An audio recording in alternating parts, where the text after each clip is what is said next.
ये शरीर एक कमरा है, मकान है, जैसे इस पे आके बैठ गए, इस पे न जाने कितने कमरे बदल दिए। कमरे में केवल करने के आए, मुझे ये ध्यान रखना है। जैसे अभी इस कमरे में है तो सत्संग हो रहा है, किसी कमरे में भोग वासनाएं हो रहे, किसी कमरे में कत्ल हो रहे हैं। ऐसे शरीर ये 84 लाख योनियां कमरे हैं। अब इनमें रहने वाला जीवात्मा अज्ञान के कारण क्या कर रहा है, बस उसी का परिणाम खेल है, एक खेल है इसमें। तो जिसको ये लक्ष्य दृढ़ रहता है कि मुझे भगवान चाहिए, मुझे प्रभु चाहिए, अब मुझे इस संसार में, इस शरीर में फंसना नहीं। तो प्यास लगी तो पानी पी ले, भूख लगा तो जब प्रारब्धवशात भोजन मिल गया, बस।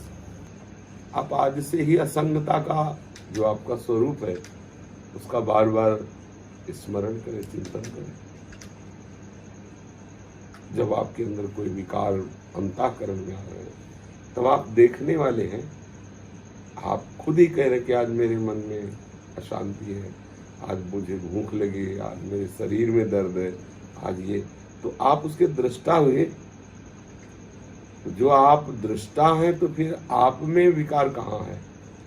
जैसे कमरे की दीवार टूट रही है, ये हो रहा, वो, तो हम इसके दृष्टा हैं, हमारे में तो कुछ नहीं हो रहा। हमारा स्वरूप है चेतन अमल सहज राशि, नैनम छिन्नन्त शस्त्राणि नैनम धाति पावका, न चैनम क्लेदन्त्यापो न शोष्यति मारुता।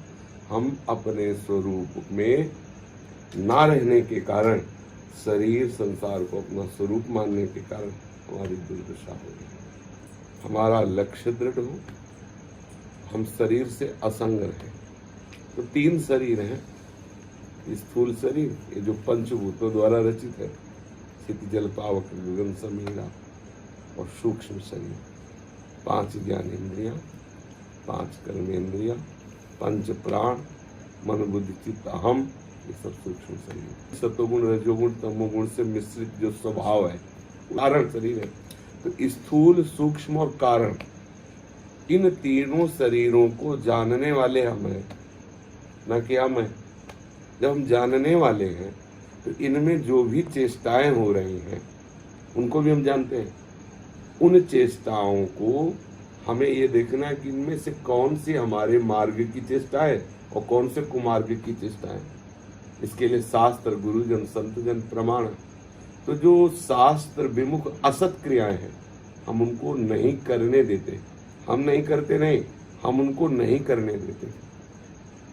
न स्थूल शरीर को करने देते, न हम अंतःकरण सूक्ष्म शरीर को, और न हम अपने स्वभाव को बिगाड़ते। अगर हम ये बात समझ जाए तो बहुत जल्दी भगवत प्राप्ति हो जाए। क्रियाओं से भगवत प्राप्ति नहीं होती। सत क्रियाओं से असत क्रियाओं का त्याग होता है। जब असत क्रियाओं का त्याग होता है तो हृदय निर्मल हो जाता है, शांत हो जाता है, और सहजानंद प्रकाशित होता है, जो हमारा स्वरूप है। बहुत ध्यान देने योग्य विषय है। सत क्रियाओं से भी स्वरूप की प्राप्ति, भगवत प्राप्ति नहीं होती। अब ये कोई मतलब कहेंगे कि सत क्रियाओं से भगवत प्राप्ति नहीं होती। सत क्रियाओं से असत क्रियाओं का त्याग होता है, क्योंकि क्रिया होगी, और क्रिया 2 ही प्रकार है, सत्क्रिया और असत क्रिया, निषेधात्मक और विधि। तो विधि वाली क्रिया करने से आपका हृदय जो अपवित्र हो रहा था, जो अशांत हो रहा था, वो शांत और पवित्र हो जाएगा। जेव ही शांत और पवित्र हुआ तेव ही, जैसे जल चंचलता रहित हुआ और निर्मल हुआ, उसमें क्या है वो दिखाई देगा। ऐसे ही पवित्र अंतःकरण में आत्मस्वरूप का प्रकाश, आनंद प्रतिबिंब पड़ता रहता है। अब उसे सहजानंद की स्फूर्ति, जो उसका स्वरूप है, साधन से समझे कोई आनंद का वर्धन नहीं हुआ। जो आनंद हमारा स्वरूप है स्वाभाविक, वो साधन से असाधन का नाश हुआ, तेवी निर्मलता और शांत चित्त होने के कारण वो जो स्वरूपानंद है वो झलकने लगा। और उसका मन बुद्धि शरीर सब ब्रह्ममय हो गया, सब आनंदमय हो गया।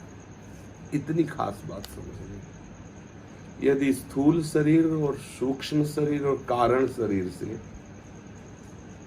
मनमानी शास्त्र विधान के विरुद्ध आचरण आप करवाते रहे, आप ही वो करता, आप करवाते रहे, तो आपको कभी भी सच्चे आनंद की अनुभूति नहीं होगी। उसके लिए स्थूल सूक्ष्म कारण तीनों से सत्क्रिया, और इसके बाद जब सत्क्रियाएं होंगी, आपका अंतःकरण निर्मल होगा, तो आप देखोगे कि आप करता ही नहीं है, क्योंकि अहंकार विमूढ़ आत्मा करता, और जहां आप करता तो आपका जो वास्तविक स्वरूप है वो आने लगा।